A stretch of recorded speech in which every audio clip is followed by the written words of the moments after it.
Hi friends, అందరు బాగుండారా? అందరు బాగుండాలి, అందులో అయితే మనం ఉండాలి. మడి కోయడం అయిపోయింది ఫ్రెండ్స్. కసి ఎత్తాం కదా, నిన్న వీడియోస్ పెట్టినాము. మా అక్క వాళ్ళు కూడా వచ్చినారన్నమాట. అందరికీ జ్వరాలు వచ్చేసినాయి. నిన్న ఎండలోనే ఎత్తినాము, ఎండలోనే సాయంత్రం దాకా, తెల్లవారితో 9 నుంచి సాయంత్రం 6:30 వరకు ఎండ గాలి. ఎందుకు చెప్తారులేండి, వాన వస్తుందనేసి. ఎండ కూడా చూడలేదు. అందరూ పిల్లలతో సహా కష్టపడినారు. ఈరోజైతే ఆవులు మేస్తుంది కైల్లో. చూడండి, మా పాప కూడా అలసిపోయింది. ఈరోజు కూడా వచ్చి ఉండే కసువంత ఆడాడ చిన్న చిన్న ఒడ్లు తోసి పెడుతుంది. ఆవుల కన్నా అవుతుంది కదా మా అని. నేనైతే అస్సలు కాలేదు. తెల్లారితో లేసి వచ్చి పాలు పిండుకొని పోయేసి మళ్ళా పడుకున్నాను. పిల్లలు స్కూల్కి పోయి వచ్చినారు.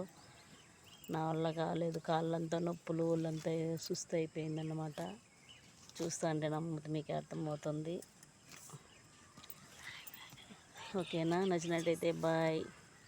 లైక్ చేసి సబ్స్క్రైబ్ చేసుకోండి ప్లీజ్. మా లాంటి వాళ్ళు కూడా సపోర్ట్ చేయండి.